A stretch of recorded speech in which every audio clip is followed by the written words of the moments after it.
July 26th, 2025, Devil's Den State Park, Arkansas. A family of 4 hikes a quiet trail, their laughter echoing through the Ozark pines. A man watches from the shadows, his license plate taped over, a knife glinting in his grip. In minutes, he'll strike, leaving 2 parents bleeding out on the dirt, their daughter screams the only sound left. This isn't fiction, it's real. Ripped from police reports, KFSM news, and Arkansas court filings, the Brink family walked into a nightmare, and what happened next will chill you to the bone. Devil's Den State Park sprawls across 2,500 acres of rugged cliffs, caves, and forests in northwest Arkansas. Its Devil's Den Trail, a half-mile loop, draws families for its easy path and views of Lee Creek Valley. On this sunny Saturday, the park hums with hikers. Kids chase squirrels, parents snap photos. Among them are the Brinks, new to Prairie Grove after moving from North Dakota. Clinton David Brink, 43, is a dad with a steady hand, set to start as a milk delivery driver at Highland Dairy in 2 days. Cristen Amanda Brink, 41, a nurse at Washington Regional Medical Center, radiates warmth, her faith guiding her family. Their 2 youngest daughters, 7 and 9, skip ahead, clutching water bottles, excited for their first Arkansas adventure. Their oldest daughter stayed home, texting friends, unaware her world's about to collapse. The Brinks moved into their duplex on July 16th. Water service activated, social media buzzing with posts about their fresh start. Friends called them grounded, kind, devout. This hike was a celebration, a chance to explore their new home. By 1:30 p.m., they park their SUV. Clinton slings a backpack with snacks, and they hit the trail. The girls point at a deer darting through the trees. Cristen laughs. Clinton adjusts his cap. The path is quiet, just gravel crunching underfoot and distant birdsong. But someone's watching. Police reports later detailed a figure seen near the trailhead that morning. Not a hiker, no gear, no water. Dressed in a black shirt, black pants, fingerless gloves, he carried a large black duffel bag. His car, a black sedan, likely a Kia Stinger, sat parked, its license plate covered with tape. A deliberate choice, investigators noted, signaling intent. Witnesses described him as out of place, his gaze cold, scanning families like a hunter. Around 2 p.m., as the Brinks round a bend, he steps onto the path. No one knows if he spoke, a greeting, a question, or if silence hung heavy. Then chaos erupts. He lunges, knife flashing. Clinton, instinct sharp, throws himself in front of his family. The blade cuts deep, blood spraying the trail. Cristen screams, grabbing her daughters. "Run!" she shouts, shoving the 7 and 9-year-olds toward a thicket. The girls stumble, hearts pounding, as their mom turns back to Clinton. The attack is savage. Clinton fights, landing blows, enough to wound the assailant, leaving his blood behind, per crime lab findings. But the knife is relentless, slashing through his defenses. Cristen, trained to save lives, rushes in. Maybe to stop the bleeding? Maybe to shield her husband? The attacker turns, stabbing her with precision. Within minutes, both lie still, the trail a grisly canvas of red. The girls, hidden in brush, hear the silence, deafening, final. Their parents are gone. A hiker finds the girls at 2:30 p.m., their sobs leading him to the bodies. By 2:40, Arkansas State Police swarm the scene. Devil's Den locks down, trails sealed, rangers on alert.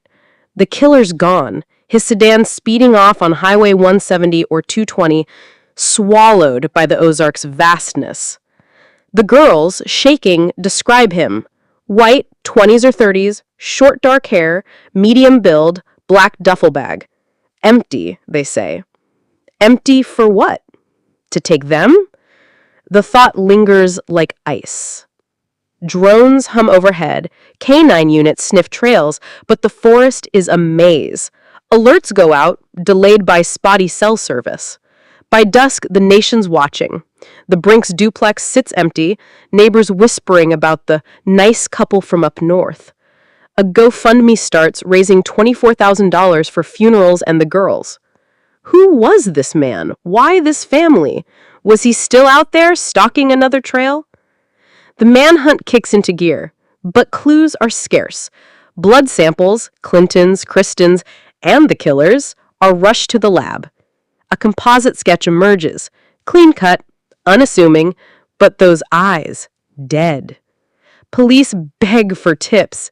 Check your photos, videos. Someone saw him. Somewhere he's hiding.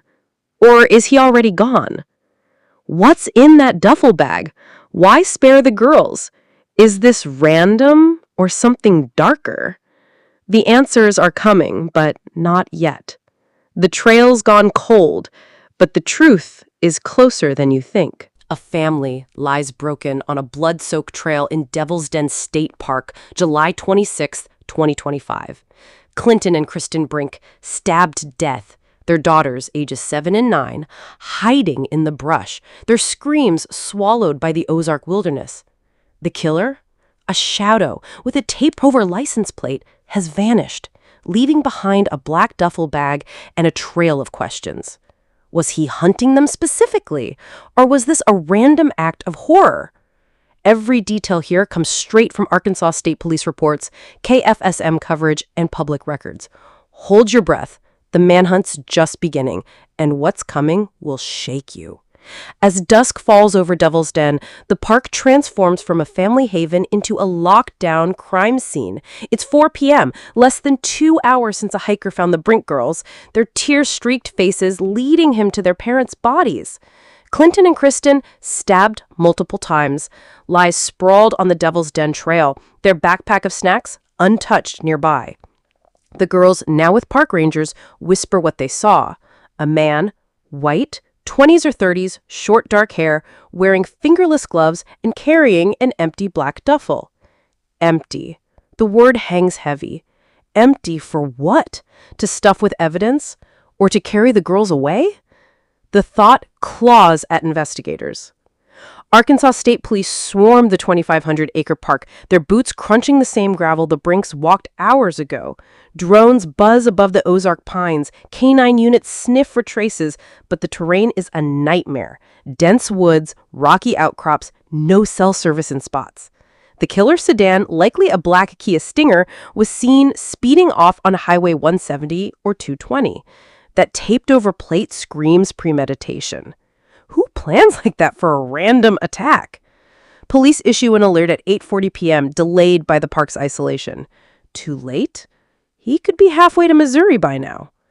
Back in Prairie Grove, the Brinks duplex sits silent. Neighbors, barely acquainted with the new family, gather in shock.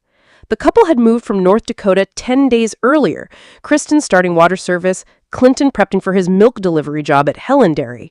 Social media posts, now haunting, show their excitement. Loving Arkansas, Kristen wrote. A GoFundMe, started by family friend Sherry Reed, hits $24,000 by nightfall to cover funerals and support the girls, now with their older sister and relatives. They were heroes, a cousin posts online. But heroes don't always win. The crime scene yields clues, blood samples, Clinton's, Kristen's, and, crucially, the killer's. Clinton fought back, wounding his attacker per lab reports. Footprints in the dirt suggest a hurried escape. The duffel bag left behind is empty but ominous, large enough for ropes, knives, or worse. The girl's survival feels like a miracle, but why were they spared? Did he hear the hiker approaching? Or was his target the parents all along? By Sunday, July 27th, the manhunt escalates. The FBI joins their analysts poring over grainy trailhead footage. A witness recalls a man in a black shirt lingering near the parking lot at 11 a.m., his sedan's plate obscured.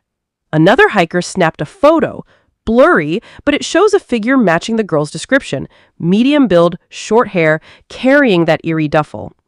Police release a composite sketch, clean cut, almost ordinary, but those eyes, blank, like they've seen too much or planned too much.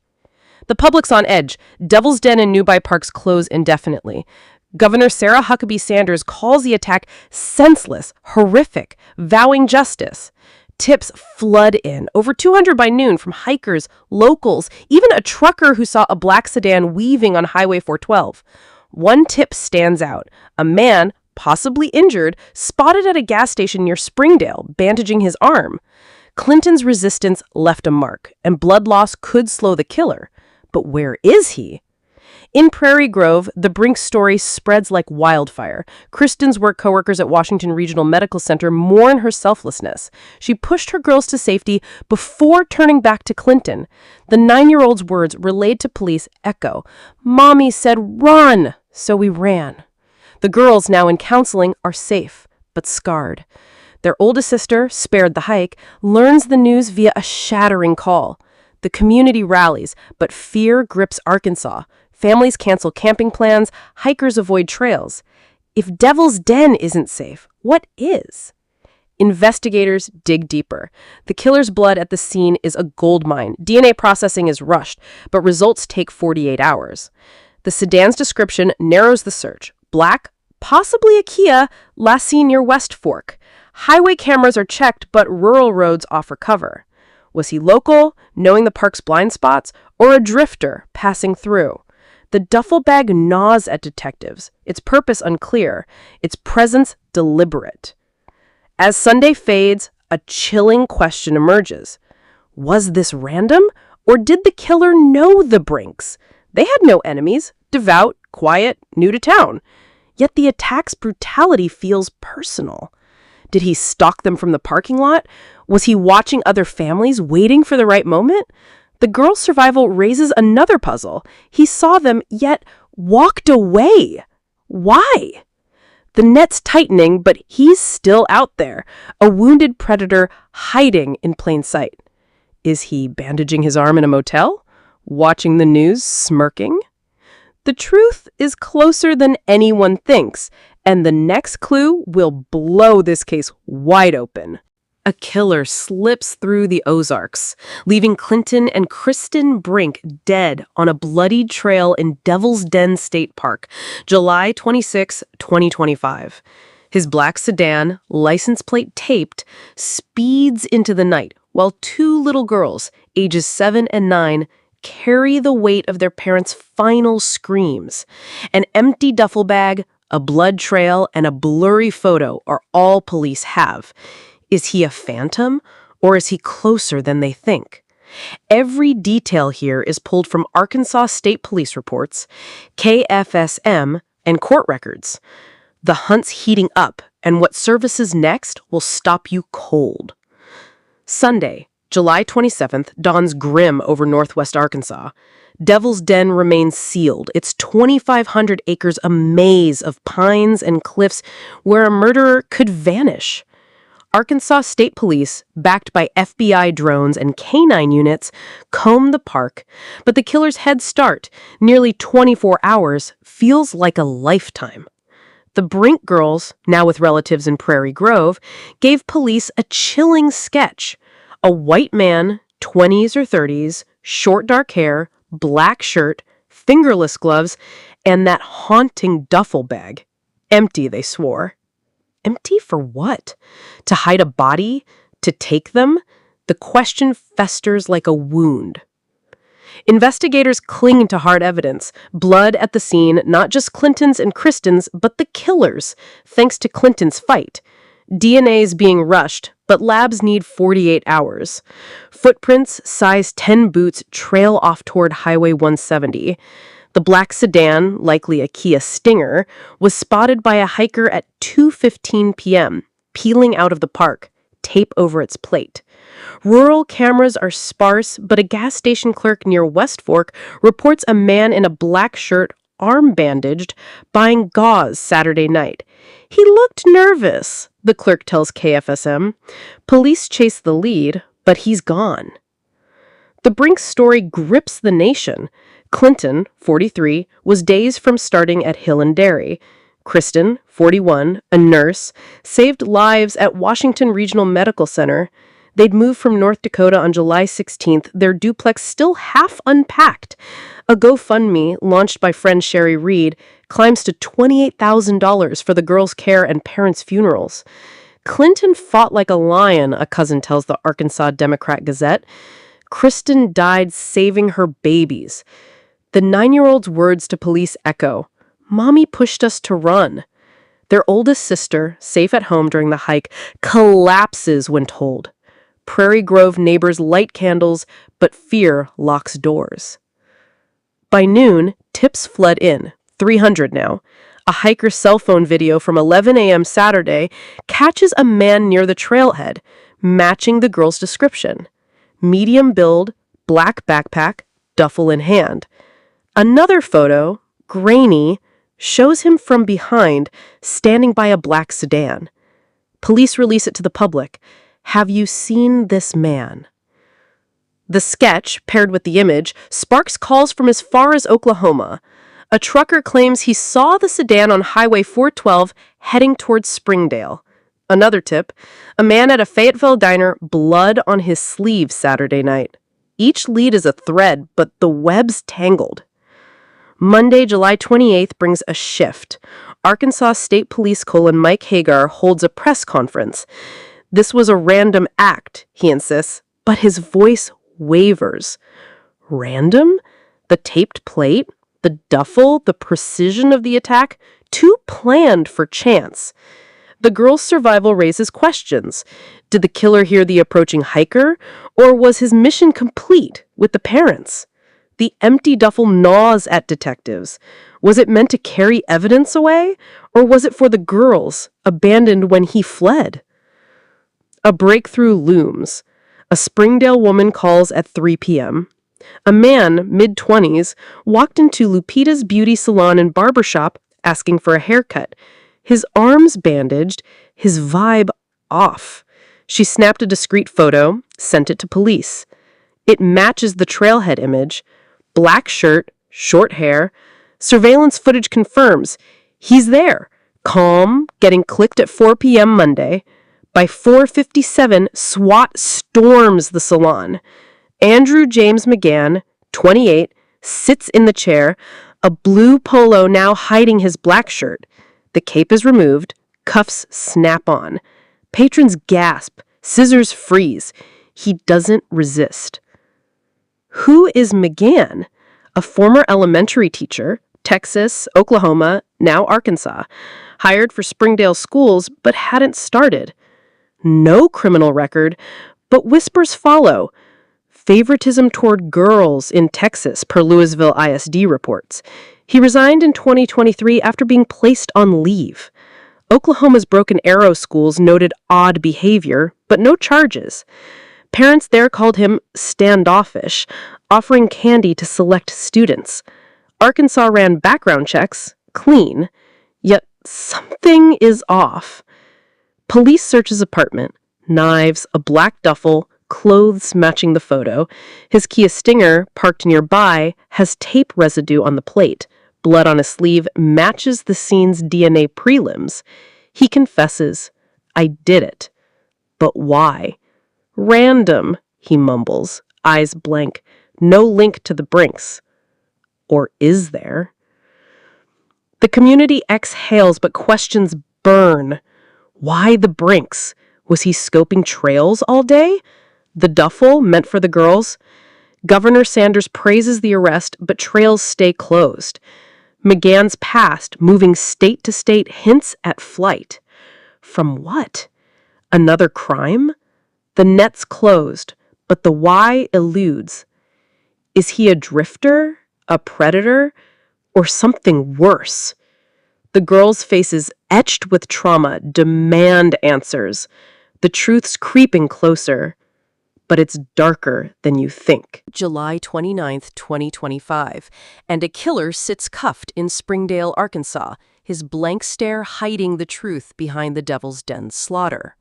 Andrew James McGann, 28, confessed to stabbing Clinton and Cristen Brink, leaving their daughters to witness the horror. His black sedan, taped plate, and empty duffel bag scream calculation, yet he claims it was random. Every detail here is drawn from Arkansas State Police reports, KFSM, and court filings. The net's closed, but the why is a shadow dancing just out of reach. Dig deeper, and what you'll find will freeze your blood. Tuesday evening, the news breaks. McGann's arrest at Lupita's beauty salon and barbershop sends shockwaves. Caught mid-haircut, he didn't flinch as SWAT stormed in at 4:57 p.m. The photo, a grainy match to the trailhead figure, came from a customer's quick thinking. Surveillance footage seals it. McGann, in a black shirt swapped for a blue polo, sat calmly, his bandaged arm a silent confession of Clinton's fight. Arkansas State Police Colonel Mike Hagar calls it a critical break, but the press conference leaves gaps. Why the Brinks? Why the empty duffel? And why spare the girls? Investigators tear into McGann's life. A former elementary teacher, he moved like a ghost. Louisville, Texas, 2022-23, Broken Arrow, Oklahoma, 2023-24, now Springdale, hired for a school he'd never teach at. Texas records show he was placed on leave for favoritism toward students, specifically young girls, special lunches, extra attention in tag games. Parents complained he was too cold with adults, too warm with kids. No charges, but he resigned. Oklahoma's reports echo.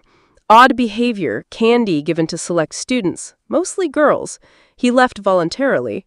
Springdale's background check? Clean. Yet whispers of unease followed him there.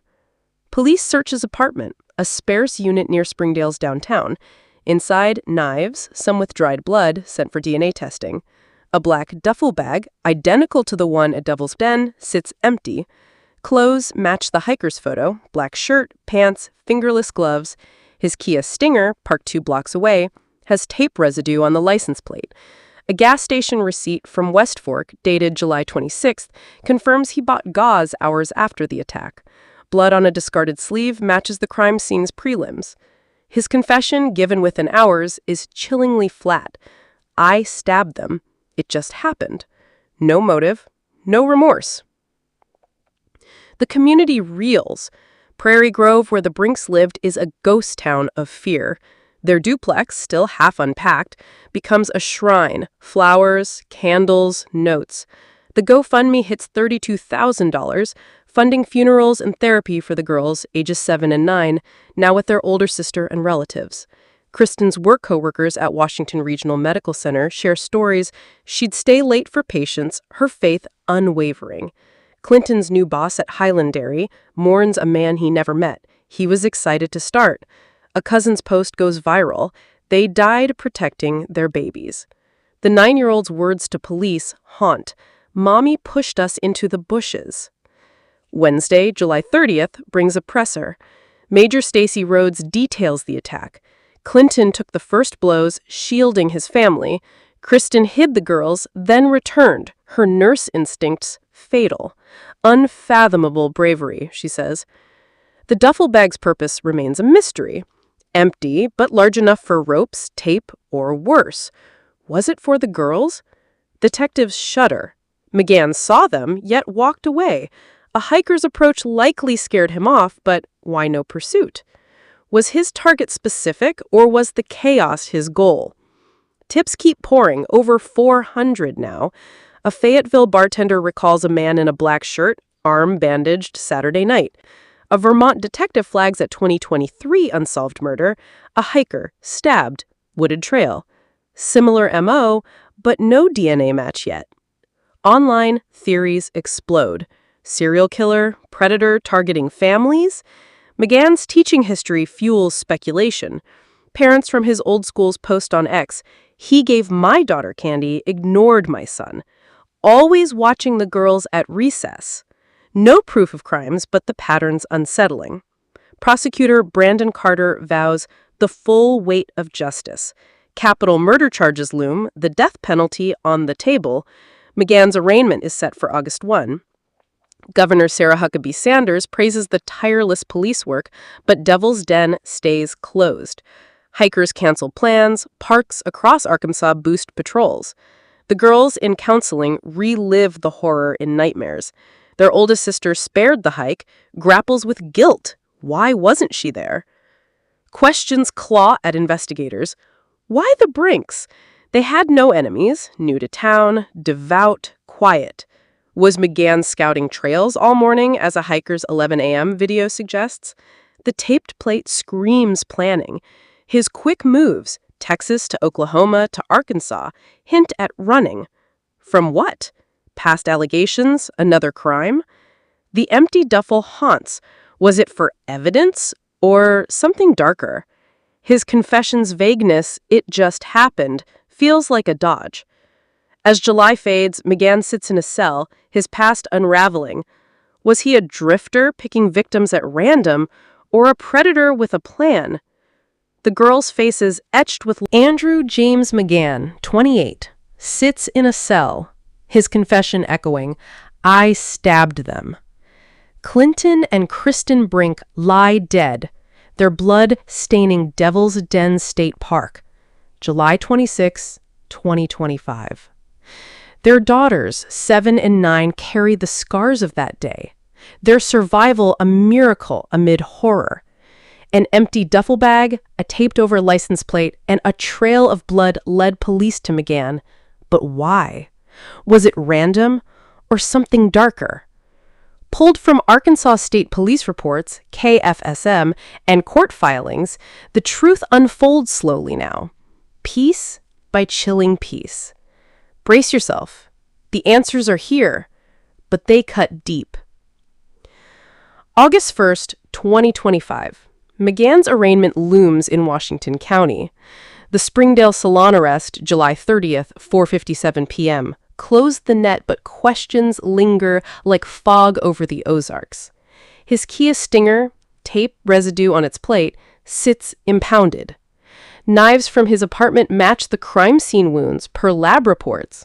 Blood on his sleeve, confirmed as Clinton's and his own, ties him to the trail. His confession, given hours after cuffs snapped on, is bare. I did it. It just happened. No motive, no emotion. Prosecutors, led by Brandon Carter, file capital murder charges. The death penalty's on the table. The Brinks autopsies, released quietly, paint a grim picture. Clinton, 43, took multiple stab wounds to the chest and arms, fighting to protect his family. Cristen, 41, had defensive wounds, her nurse's hands raised against the blade after hiding her girls. She ran back to Clinton, a fatal choice born of love. The girls' statements, relayed through counselors, confirm. Mommy said run, so we ran. They hid in bushes, unseen by McGann, likely because a hiker's footsteps spooked him. The duffel bag, empty at the scene, remains a ghost. Meant for evidence? The girls? No answers come. McGann's past unravels, each thread colder than the last.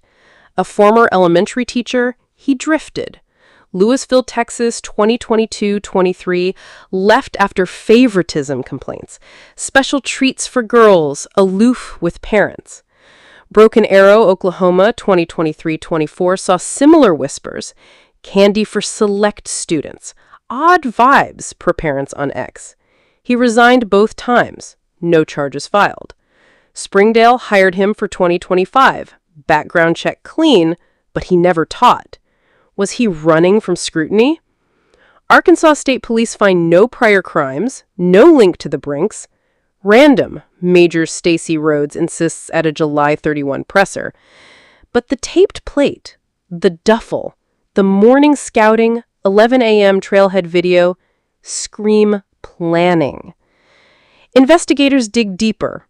A Vermont detective's tip about a 2013 hiker stabbing fizzles, no DNA match. Over 500 tips from Arkansas to Washington State yield nothing concrete beyond the salon photo. McGann's confession holds firm, no motive, no grudge. I saw them, I acted, he tells detectives, per court docs. But his eyes, blank per officers, hint at something buried. A predator's impulse? A fractured mind? Psych evals are ordered, results pending. The Duffel's purpose dies with his silence. Prairie Grove mourns. The Brinks duplex, water service started July 16th, is now a memorial. Teddy bears, candles, notes. The GoFundMe at $35,000 funds funerals in North Dakota and therapy for the girls. Kristen's hospital colleagues share, she'd pray with patients. Clinton's dairy job never started, leaves coworkers stunned. The girls with their older sister face nightmares but show strength. They're fighters like their parents, a relative tells the Democratic Gazette. The oldest, spared the hike, grapples with survivor's guilt. By August 14th, McGann awaits trial, his face a mask. The Brinks' legacy endures in their girls' courage, in a community's grief. Devil's Den's trails, once joyful, now whisper of loss. The truth is out. No conspiracy, no hidden vendetta. Just a man's unexplained evil. But that duffel, those blank eyes, don't they make you wonder? What else could he have done, if not caught?